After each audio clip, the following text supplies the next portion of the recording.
올해 나는 65살이다. 내 이름은 박서연, 경기도 분당에 있는 이 30평대 아파트에서 혼자 살고 있다. 이 집도 벌써 20년이 넘었지만 언제나 첫날처럼 깨끗하고 단정하다. 매일 아침 눈을 뜨면 마치 몸에 새겨진 의식처럼 똑같은 일을 반복한다. 새벽 6시에 일어나 청소기를 돌리고 구석구석 젖은 걸레로 닦아낸다. 남편은 유난히 깔끔한 사람이었다. 그 사람이 세상을 떠난 지 벌써 6년이나 되었는데도 내 몸은 여전히 그의 흔적을 기억하고 있나 보다. 청소를 하지 않으면 안 된다. 집을 반짝반짝하게 유지하지 않으면 불안하다. 그런데 이상하게도 먼지 하나 없이 완벽하게 정돈된 이 공간에는 따뜻함이 느껴지지 않는다. 그것은 평범한 침묵이 아니다. 사람의 온기가 사라진 집의 적막함이다. 웃음소리가 사라진 방들의 공허함이다. 혼자 먹는 식사의 차가움이다. 그리고 그것은 날이 갈수록 나를 지치게 만들고 있었다. 내 하루 중 가장 중요한 일과는 남편의 사진을 닦는 것이다. 거실장 위에 놓인 흑백 사진.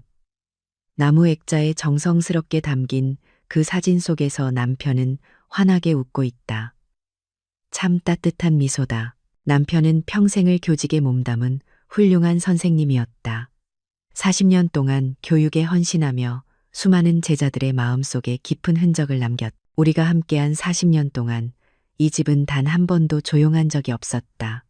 명절이나 주말뿐만 아니라 평일에도 남편의 제자들은 끊임없이 거실은 언제나 웃음소리와 대화소리로 가득했고 남편이 제자들을 격려하는 목소리가 울려 퍼졌다. 나는 그 북적거림 속에서 음식을 준비하고 나르는 게 정말 하지만 지금은 이따금 울리는 전화벨 소리조차 반갑기보다는 나를 놀라게 만든다. 남편이 떠난 후 6년이라는 시간은 끝없는 사막을 걷는 것처럼 길고 고통스러웠다. 특히 오후가 되면 해가 서쪽으로 기울기 시작하면 그 고독감은 견딜 수 없을 만큼 정확히 오후 5시 노을빛이 거실 창문을 통해 스며들고 가구들이 하나둘 그림자에 잠길 때면 그 외로움이 뼛속까지 파고드는 것 같았다. 그런 순간들에 나는 견딜 수가 없어서 서둘러 텔레비전부터 켰다. 무슨 프로그램이 나오는지는 중요하지 않았다. 그저 누군가의 목소리로 이 텅 빈 공간을 채우고 싶었을 뿐이다. 6년이 지났지만 남편이 남긴 빈자리는 조금도 메워지지 않았다. 그러던 어느 날 저녁 8시쯤이었다. 저녁 식사를 마치고 설거지를 끝낸 뒤 거실에서 텔레비전을 보고 있는데 갑자기 현관 초인종이 가슴이 철렁 내려앉았다. 이 시간에 누가 나를 찾아온다는 말인가? 불안한 마음으로 현관으로 달려가 문을 문 밖에는 내 아들 지훈, 며느리 나영, 그리고 7살 손녀 하은이가 서 있었다. 하지만 세 사람의 표정은 심상치 않았다. 지훈은 평소에도 피곤해 보이긴 했지만 직장인 특유의 단정함을 유지하고 있었는데 오늘은 어깨가 축 처져 있었다. 나영은 눈가가 붉게 충혈되어 당장이라도 울음을 터뜨릴 것 같았다. 하지만 무엇보다 내 가슴을 아프게 한 건 하은이었다. 아이가 겁에 질린 얼굴로 아빠 바짓가랑이만 꼭 붙잡고 있었다. 하은이를 보자 나는 반가움에 환하게 웃었다. 걱정은 잠시 뒤로 한 채 어머, 이 밤중에 무슨 일이야. 어서 들어와 하며 그들을 끌어당겼다. 세 사람을 거실 소파에 앉히고 따뜻한 차라도 끓이려고 부엌으로 향하는데 지훈이 나를 불렀다. 그 목소리가 너무나 무겁고 가라앉아 있어서 내 심장도 덩달아 빠르게 뛰기 시작했다. 지훈은 한참을 머뭇거리다가 고개를 숙인 채 내 눈을 피하며 말했다. 어머니, 저희 집을 잃었습니다. 집을 잃었다고? 나는 그 말의 의미를 이해할 수 없었다. 무슨 소리야? 불이라도 났어. 지훈이 설명하기 시작했다. 내가 뉴스에서만 보던 전세 사기를 당했다는 것이다. 살던 집의 집주인이 사업 실패로 파산했고 전세 보증금 전액을 한 푼도 돌려받을 수 없게 되었다고 했다. 머릿속이 하얘졌다. 그럼 당장 거리에 나앉게 되었다는 말인가? 나영은 결국 참았던 눈물을 쏟아냈고 지훈은 그런 아내의 어깨를 감싸 안으며 내게 말했다. 가진 돈으로는 도저히 새 집을 구할 수가 없어요. 지우는 아내를 힐끗 쳐다보더니 정말 어렵게 여러 번 죄송합니다. 염치 없습니다를 반복하며 말했다.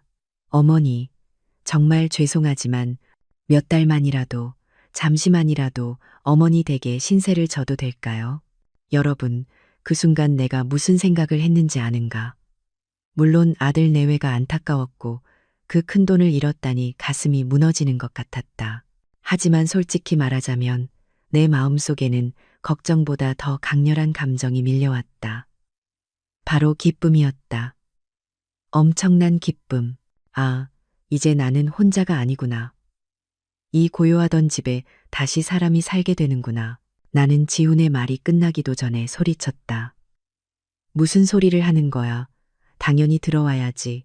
너희가 내 자식이고 하은이가 내 손녀인데 어디 갈 데라도 있다는 듯이 그런 말을 하니. 당장 짐 싸서 와. 6년 동안 먼지만 쌓이던 지훈이의 옛방이 드디어 주인을 찾는다는 생각에 눈물이 핑 돌았다. 이건 슬퍼서 우는 게 아니었다. 기쁨의 눈물이었다. 생활비는 걱정하지 마. 너희도 지금 빈털터리가 되었는데 무슨 돈이 있겠어. 하은이 학원비도 걱정하지 마. 내가 그동안 모아둔 적금 깨면 돼. 다 해결될 거야. 일단 몸만 들어와. 며칠 후 지훈 가족의 짐이 이사 트럭으로 도착했다. 거실은 온갖 상자들로 발 디딜 틈이 없었다. 하지만 나는 그 어수선함이 너무나 좋았다. 집안은 순식간에 활기가 돌았고 무엇보다 손녀 하은이의 웃음소리가 집안 곳곳에 울려 퍼졌다. 아, 정말 집이 살아있는 것 같아. 나는 6년 만에 처음으로 그런 생각을 했다. 나를 짓누르던 외로움이 한순간에 사라지는 기분이었다. 이것이 바로 내가 꿈꾸던 행복이었다. 아들 가족과 다시 함께 살게 된 지 벌써 한 달이 지났다. 6년간의 외로움을 보상받는 것처럼 처음 며칠은 정말 꿈만 같았다. 집안의 아이 웃음소리가 울리고 저녁이면 다 같이 둘러앉아 밥을 먹는 풍경. 내가 그토록 그리워했던 모습이었다. 하지만 완벽해 보였던 그 행복에도 서서히 금이 가기 시작했다. 문제는 아주 사소한 일상의 습관에서 시작되었다. 나는 평생을 새벽 6시면 일어났다. 그건 남편이 살아있을 때부터 40년간 이어진 내 철칙이었다. 일어나자마자 쌀을 씻어 밥을 짓고 전날 저녁에 미리 끓여둔 국을 데우거나 김치찌개를 끓여 든든한 아침상을 차리는 것이 내 하루의 시작이었다. 하지만 지훈과 나영은 달랐다. 그들은 빨라도 오전 8시가 넘어야 각자 방에서 나왔다. 처음에는 시간 차이에 적응하느라 낯설었지만 요즘 젊은 사람들이 다 그렇다고 하니 이해하려고 애썼다. 문제는 내가 정성껏 차린 아침상이었다. 나영은 부엌에 들어서자마자 끓고 있는 찌개 냄새를 맡더니 미간을 찌푸렸다. 어머님, 저희는 아침부터 이렇게 거하게 먹지 않아요. 그 목소리는 참 단호했다. 그러더니 자신이 가져온 토스터기로 빵을 굽고 시리얼 그릇을 꺼내고 캡슐 커피 머신을 작동시켰다. 지훈도 그냥 아내를 따라 커피 한 잔에 빵 한 조각으로 아침을 때웠다. 결국 내가 끓인 밥과 찌개는 식탁 한쪽에 밀려나 아무도 손대지 않았다. 매일같이 얼마나 아까운지 속이 쓰렸지만 내색할 수 없었다.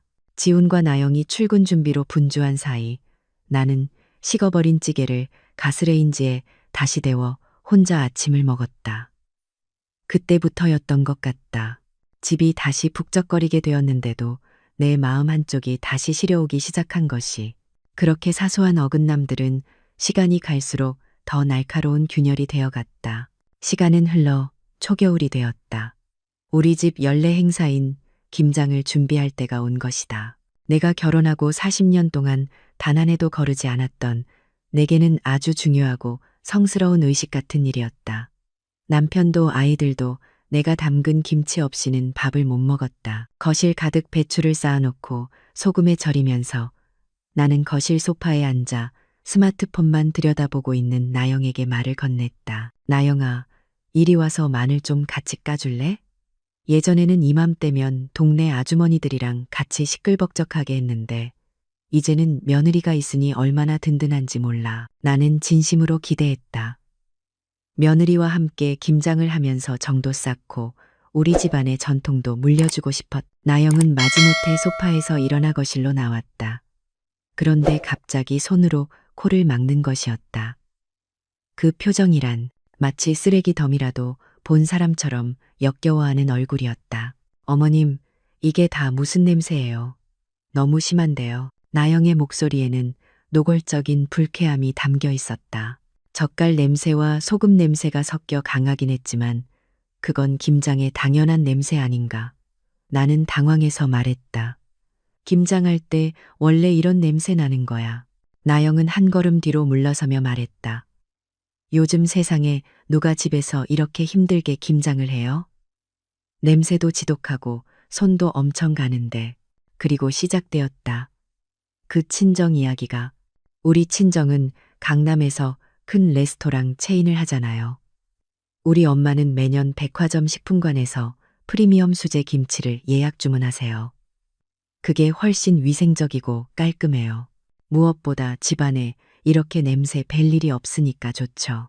나는 그 순간 망치로 머리를 세게 맞은 것 같았다.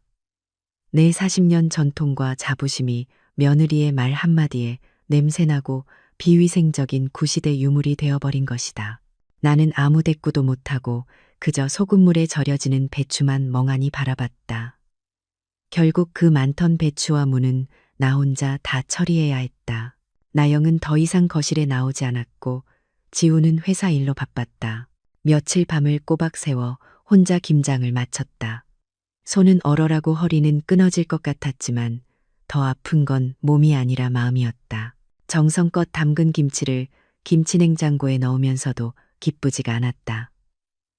예전 같으면 남편과 아들이 엄마 김치 최고야 하며 엄지를 치켜 세우던 때가 있었는데 이제는 아무도 관심조차 없었다.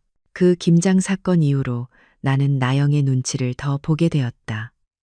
내가 하는 모든 일이 왠지 촌스럽고 시대에 뒤떨어진 것처럼 느껴졌다. 며칠 뒤 주말 대청소를 할 때였다. 나는 옛날 사람이라 그런지 청소기를 돌리고 나서도 꼭 무릎 보호대를 차고 손걸레로 바닥을 박박 닦아야 직성이 풀렸다. 그래야 정말 깨끗해지는 것 같았다. 그날도 거실 바닥을 닦고 있는데 소파에서 스마트폰을 보던 나영이 나를 쳐다보더니 혀를 차는 소리가 들렸다. 어머님, 세상에 아직도 그렇게 무릎 꿇고 손걸레질 하세요? 그러니까 맨날 무릎 아프다고 하시는 거죠. 나는 멋쩍게 웃으며 대답했다. 나는 이게 익숙해서 이렇게 하면 더 깨끗해지는 것 같거든. 나영이 기다렸다는 듯이 또 친정 얘기를 꺼냈다. 우리 친정 집에는 로봇 청소기 겸 물걸레 하는 게 2대나 있어요. 외출할 때 켜놓고 나가면 집에 돌아왔을 때 알아서 다 깨끗하게 청소가 되어 있죠. 거기다 거실에는 수입산 공기청정기가 따로 있어서 청소기 돌릴 때 먼지 날릴 걱정도 전혀 없고요.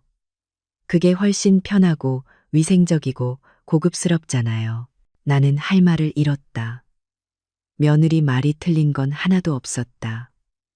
요즘 세상에 다 그렇게 편하게 사는 거 나도 안다. 하지만 그 말 속에 담긴 나를 향한 노골적인 경멸이 내 가슴을 너무 아프게 찔렀. 내가 정말 그렇게 시대에 뒤떨어지고 무식하고 촌스러운 사람인가.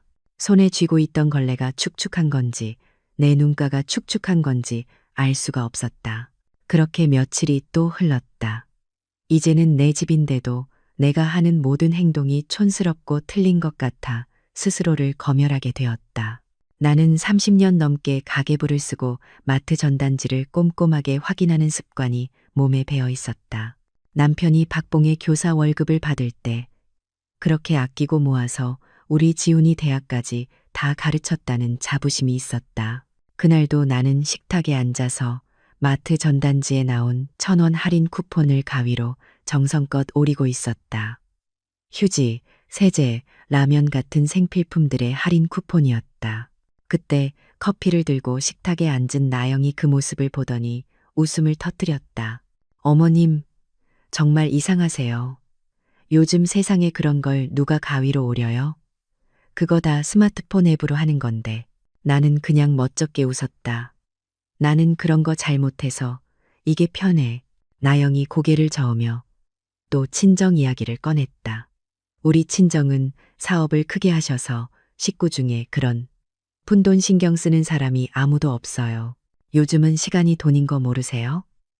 그 쿠폰 오릴 시간에 다른 걸 하는 게 훨씬 이득이죠. 순간 내 얼굴이 화끈 달아올랐다. 내가 평생의 미덕으로 삼고 우리 지훈이를 키워낸 그 절약이라는 가치가 며느리 앞에서는 한순간에 시간 아까운 줄 모르는 궁상으로 전락해버렸다. 1,000원이 아까워서가 아니었다.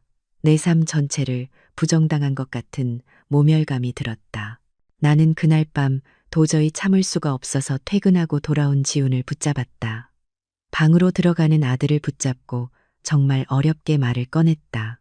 지훈아, 엄마가 나영이 때문에 조금 힘들다. 자꾸 걔네 친정이랑 비교하면서 엄마가 하는 건 다 촌스럽고 이상하다고 하니까 엄마가 이 집에서 뭘 하기가 겁이 난다. 내 유일한 피부치, 내 편이라고 믿었던 아들이었다. 나는 지훈이가 내 마음을 알아주고 아내에게 한마디라도 해줄 거라 기대했다. 그런데 지훈은 스트레스를 잔뜩 받은 얼굴로 내 손을 뿌리치더니 말했다. 아, 엄마, 별일도 아닌데. 나영이 원래 그렇게 좋은 집에서 살던 애잖아요. 엄마가 좀 이해해요. 나 지금 회사 일 때문에 머리 터질 것 같으니까 그런 걸로 나 좀 괴롭히지 마요. 나는 그 자리에 얼어붙었다. 할 말을 잃었다. 유일하게 내 편이라고 믿었던 아들마저 나를 귀찮은 존재로 여기며 아내의 편을 들었다. 그 순간 깨달았다. 아, 나는 이 집에서 완벽하게 혼자구나. 외로워서 들인 가족이었는데 그 가족들 사이에서 나는 그 전보다 더 지독한 고립감에 빠져버렸다. 며칠 후 나영의 생일이 다가왔다. 나는 이 어색하고 냉랭한 관계를 회복할 마지막 기회일지도 모른다고 생각했다. 그래서 정말 큰 맘을 먹었다. 내 비상금으로 모아두었던 적금을 깼다. 그리고 백화점에 갔다. 내 딴에는 가장 좋고 비싼 걸로 고른다고 15만 원짜리 고급 캐시미어 스웨터를 샀다. 나한테는 정말 큰 돈이었지만 며느리가 기뻐할 얼굴을 생각하며 아깝지 않았다. 정성껏 포장도 해달라고 했다. 리본까지 달린 예쁜 포장지에 쌓인 선물 상자를 들고 집으로 돌아오는 내 발걸음은 가벼웠다. 저녁 식사를 마치고 나는 수줍게 준비한 선물을 내밀었다. 나영아, 생일 축하해. 이거 내 선물이야. 나영은 별 감흥 없는 표정으로 선물을 받더니 포장지를 대충 뜯어보았다. 스웨터를 꺼내 상표만 힐끗 확인하고는 아, 네, 감사합니다. 하더니 그걸 그대로 소파 한쪽에 던져두는 것이었다. 내 마음이 철렁했지만 혹시 나중에 입어볼 거라고 기뻐할 거라고 스스로를 달랬. 바로 그때였다. 현관 초인종이 울리고 택배가 도착했다. 나영의 친정 엄마가 보낸 선물이었다. 나영이 상자를 뜯자마자 온 집안이 떠나가라 소리를 질렀다. 야, 역시 우리 엄마. 이거 내가 지난번에 갖고 싶다고 했던 거잖아. 화려한 명품 브랜드의 디자이너 코트였다. 나영은 즉시 그 코트를 입고 거실을 몇 바퀴나 돌았다. 지훈을 붙잡고는 계속 셀카를 찍어달라고 난리였다. 여보, 이거 봐. 정말 예쁘지? 우리 엄마가 해외 직구로 주문해 주신 거래. 이거 한국에서 사면 훨씬 비싼데. 그날 저녁 내내 나영은 친정 엄마와 통화하며 고맙다고 애교를 부리고 코트 자랑을 하느라 여념이 없었. 내가 선물한 캐시미어 스웨터는 소파 구석에서 차갑게 식어가고 있었. 내 성의와 마음이 그 15만 원짜리 가격표와 함께 며느리에게 그리고 아들에게 완벽하게 짓밟힌 기분이었다. 나는 그날 밤 잠을 이룰 수가 없었다. 내 방에 누워서 천장만 바라보았다. 눈물이 나오지 않았다. 그저 가슴이 텅 빈 것처럼 공허했다. 나영의 생일날 내 마음이 15만 원짜리 스웨터와 함께 소파 구석에 내동댕이 쳐진 그날 이후로 나는 정말이지 유령처럼 지냈다. 아들에게도 며느리에게도 어떤 기대도 하지 않게 되었다. 그냥 이 집에서 숨만 쉬고 있는 사람이 된 것 같았다. 매일 아침 6시에 일어나 밥을 짓고 국을 끓였지만 그들은 여전히 토스트와 커피로 아침을 때웠다. 내가 정성껏 만든 음식은 냉장고에 쌓여갔다. 나는 그걸 혼자 며칠에 걸쳐 먹어치웠다. 김치도 반찬도 국도 혼자 먹었다. 청소를 하면 요즘은 로봇 청소기 쓰는 데라는 말을 들었고, 빨래를 하면 요즘은 세탁소에 맡기는 데라는 말을 들었다. 내가 하는 모든 일이 시대착오적이고 쓸모없는 것이 되어버렸다. 그렇게 또 며칠이 흘러 주말 저녁이 되었다. 나는 주방에서 저녁거리를 다듬고 있었는데 거실에서 나영이 평소와는 다르게 아주 들뜬 목소리로 나와 지훈을 불렀다. 어머님, 지훈 씨, 다들 이리 와서 앉아보세요. 희소식이에요. 희소식. 나는 또 무슨 친정 자랑을 하려고 저러나 싶어 무덤덤하게 거실로 나갔다. 나영이 신이 나서 말했다. 우리 지훈 씨가 이번에 맡았던 프로젝트가 대박이 나서 보너스를 엄청 두둑하게 받았대요. 그래서 제가 특별히 가족 여행을 계획했어요. 여행지는 무려 부산 해운대에 있는 최고급 5성급 리조트였다. 그것도 4박 5일 일정이었다. 나는 사실 놀라지도 않았다. 어차피 또 자기들끼리 가거나 친정 식구들이랑 가겠지 하고 생각했다. 내 예상은 틀리지 않았다. 나영이 신나서 덧붙였다. 마침 그때 우리 엄마 아빠도 시간이 된다고 해서 같이 가기로 했어요. 완벽하죠? 지훈도 좋다고 웃고 있었다. 그런데 그 순간 내가 무슨 착각을 했던 걸까? 가족 여행이라는 그 말, 그리고 친정 식구들도 함께 간다는 그 말에 나는 어쩌면 이번 기회에 그동안 쌓였던 서운함이나 오해를 풀 수 있지 않을까 하는 바보 같은 기대를 하고 말았다. 나도 명색이 지훈이 엄마고 하은이 할머니인데 사돈 어른들도 가시는 자리에 나를 빼놓기야 하겠나 싶었던 것이다. 그래서 나는 정말 오랜만에 진심으로 밝게 웃으면서 물었다. 어머나, 정말 잘 됐다. 부산? 너무 좋지. 그럼 나도 가는 거니? 아이고, 뭘 준비해야 하나? 하은이 수영복이라도 하나 사줘야겠네. 나는 속으로 벌써 계획을 세우고 있었다. 하은이랑 바닷가에서 조개도 줍고 맛있는 해산물도 먹고 사돈 어른들과도 인사 나누며 즐거운 시간을 보낼 생각에 가슴이 두근거렸다. 하지만 내 질문이 끝나자마자 그렇게 환하게 웃고 있던 나영의 표정이 순식간에 싸늘하게 얼어붙었다. 정말 1초도 걸리지 않았다. 네? 어머니가요? 나영이 차가운 목소리로 물었다. 아니요.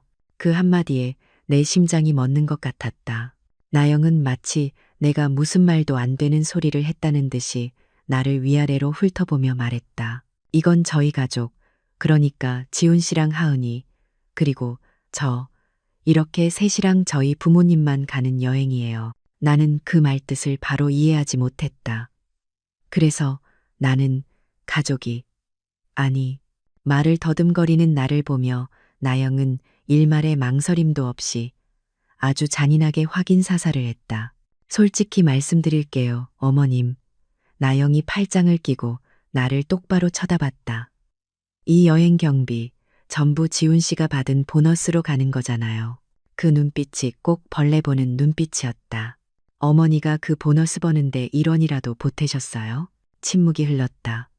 지훈은 고개를 숙인 채 아무 말도 하지 않았다. 나영은 계속했다. 어머니가 왜 가요? 그 순간이었다. 내 안에서 무언가가 툭 하고 끊어지는 소리가 들렸다. 1원도 보태지 않았으니 갈 자격이 없다. 그래, 1원의 자격도 없다는 거였다. 김치를 담그는 내 손은 더럽고 냄새나는 손이었고 손걸레질을 하는 내 무릎은 촌스럽고 시대착오적인 무릎이었고 1,000원 쿠폰을 오리는 내 손가락은 궁상맞은 손가락이었고 15만 원짜리 선물을 사는 내 마음은 가치 없는 마음이었다. 그리고 마침내 나는 이 여행에 1원도 보태지 않았으니 함께할 자격조차 없는 존재가 된 것이다. 나는 아무 말도 하지 못하고 내 방으로 돌아갔다. 침대에 앉아 멍하니 벽을 바라봤다. 눈물도 나오지 않았다. 그저 가슴이 얼어붙는 것 같았다. 그날 밤 내 방은 칠흑처럼 어두웠다.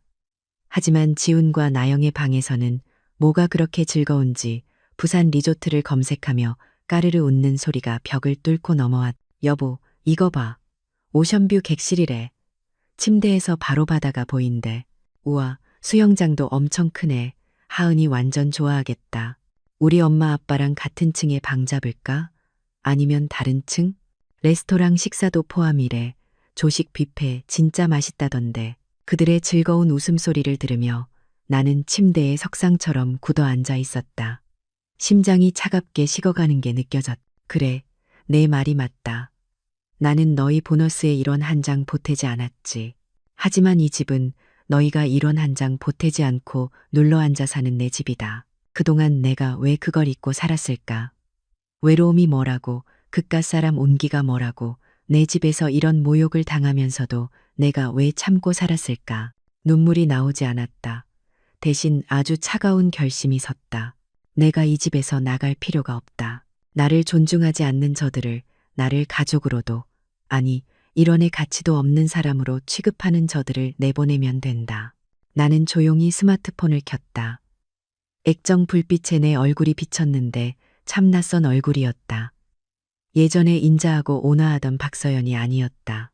지금 내 얼굴에는 차가운 결의가 서려 있었다. 나는 지훈과 나영이 예매한 KTX 출발 날짜와 시간을 다시 한번 확인했다. 12월 15일 오전 10시 서울역 출발.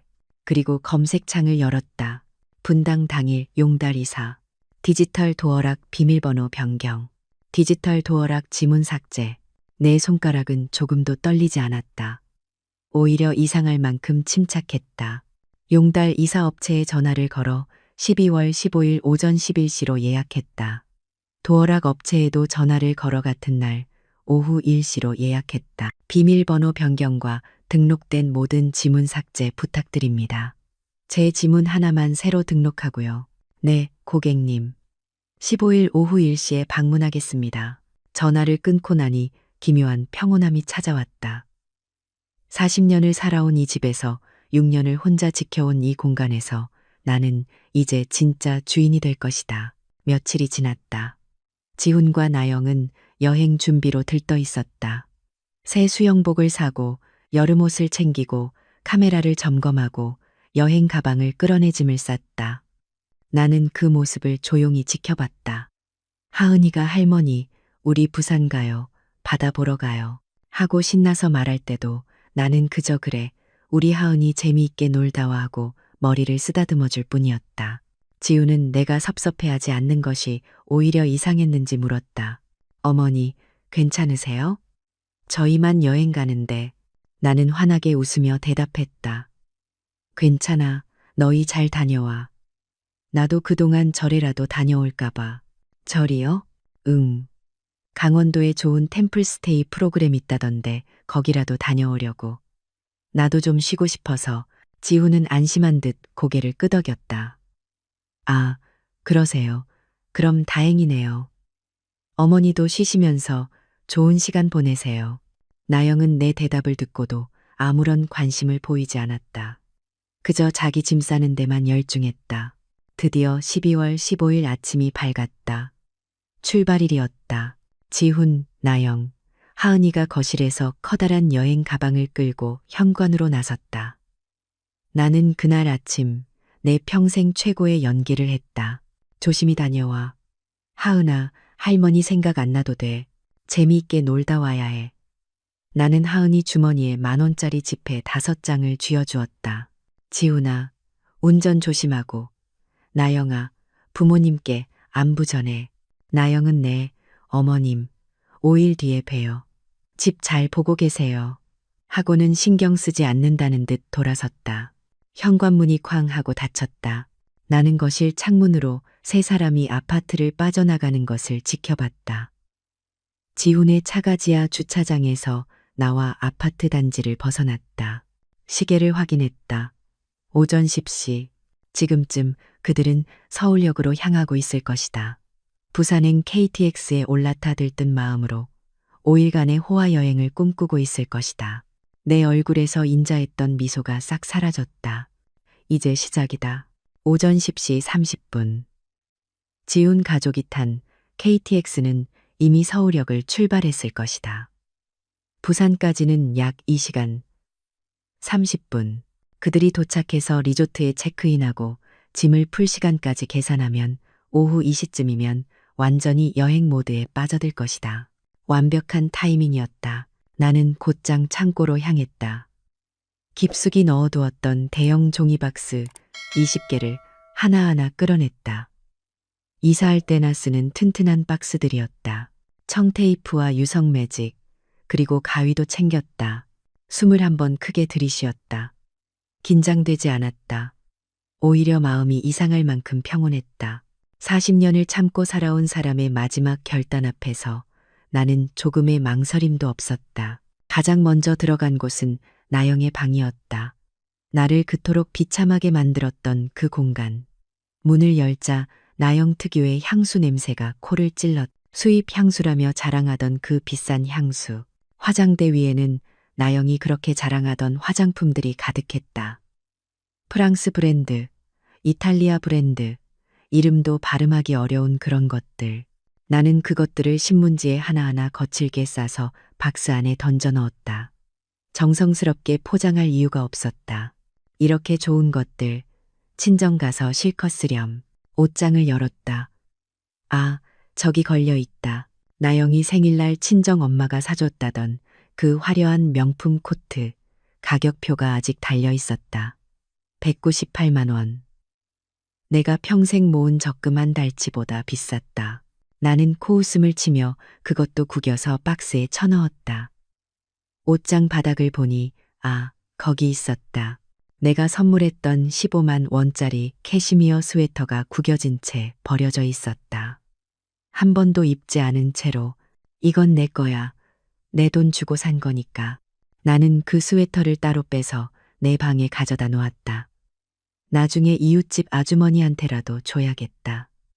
그분이 훨씬 더 고마워할 것이다. 나영의 온갖 명품 가방들, 구두들, 액세서리들을 모두 박스에 담았다. 첫 번째 박스가 가득 찼다. 테이프로 봉하면서 유성 매직으로 크게 썼다. 나영 물건 1. 두 번째, 세 번째 박스도 금방 찼다. 옷만 해도 엄청났다. 계절별로, 용도별로 온갖 옷들이 옷장을 가득 채우고 있었다. 이 좁은 방에 어떻게 이렇게 많은 걸 쑤셔넣고 살았는지. 친정이 그렇게 좋으면 거기 넓은 집에서 살지. 왜 남의 집에 빌붙어 살았니? 나는 중얼거리며 계속 짐을 쌌다. 네 번째 박스까지 나영의 물건으로 채워졌다. 다음은 손녀 하은이 방이었다. 문을 열자 알록달록한 장난감들과 인형들이 눈에 들어왔다. 내가 사준 것, 지훈이 사준 것, 나영이 사준 것들이 뒤섞여 있었다. 솔직히 이 방에서는 잠시 손이 멈췄다. 하은이는 아직 어린아이일 뿐인데 이 아이가 무슨 죄가 있을까? 하지만 마음을 다잡았다. 이 아이도 그 어미 밑에서 자라면서 나를 쓸모없는 할머니로 여기게 될 것이다. 벌써 조짐이 보였다.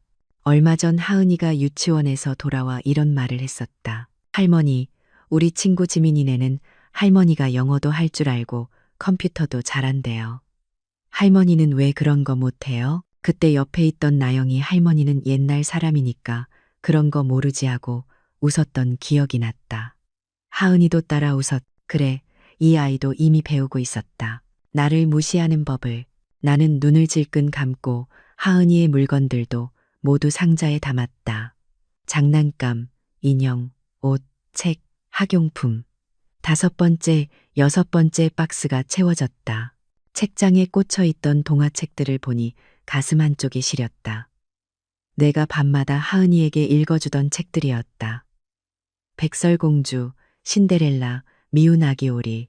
미운 아기 오리는 결국 백조가 되었지만 나는 혼잣말을 했다.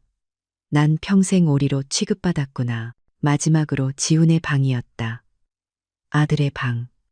내 손으로 기저귀를 갈아주고 밥을 먹이고 학교에 보냈던 그 아들의 방. 문을 여는 순간 코끝이 찡했다. 지훈의 책상 위에는 회사 서류들이 쌓여 있었고 벽에는 대학 졸업 사진이 걸려 있었다. 그 사진 속에서 지훈은 환하게 웃고 있었고 그 옆에 내가 서 있었다. 그때만 해도 우리는 행복해 보였다. 너를 어떻게 키웠는데. 목소리가 떨렸다. 네가 어떻게 엄마한테 이럴 수가 있니? 하지만 곧 정신을 차렸다. 지훈이 나를 외면했던 그 차가운 눈빛이 떠올랐다. 별일도 아니구먼. 엄마가 좀 이해해요. 그런 걸로 나 좀 괴롭히지 마요라고 했던 그 말들이. 나는 지훈의 양복들을 옷장에서 꺼냈다. 제법 비싸 보이는 양복들이었다. 명품은 아니어도 백화점 브랜드였다. 구두도 넥타이도 와이셔츠도 모두 박스에 담았다. 서재에 꽂혀 있던 책들도 담았다. 경영학 책, 자기계발서, 소설책들. 이 책들 읽을 시간에 엄마 말 좀 들어줄 걸 그랬니. 지훈의 물건들로 7번째부터 12번째 박스까지 채워졌다. 거실로 나왔다. 거실 곳곳에 있는 그들의 흔적들도 모두 치웠다. 나영이 친정에서 가져온 비싼 액자들, 지훈이 회사에서 받은 상패들, 하은이가 유치원에서 그린 그림들, 텔레비전 옆에 있던 최신형 게임기도 박스에 담았다. 이것도 친정에서 사준 거지? 가져가. 공기청정기도, 로봇 청소기도, 캡슐 커피 머신도, 토스터기도 모두 박스에 담았다. 이렇게 좋은 것들 왜 남의 집에서 쓰니? 가져가.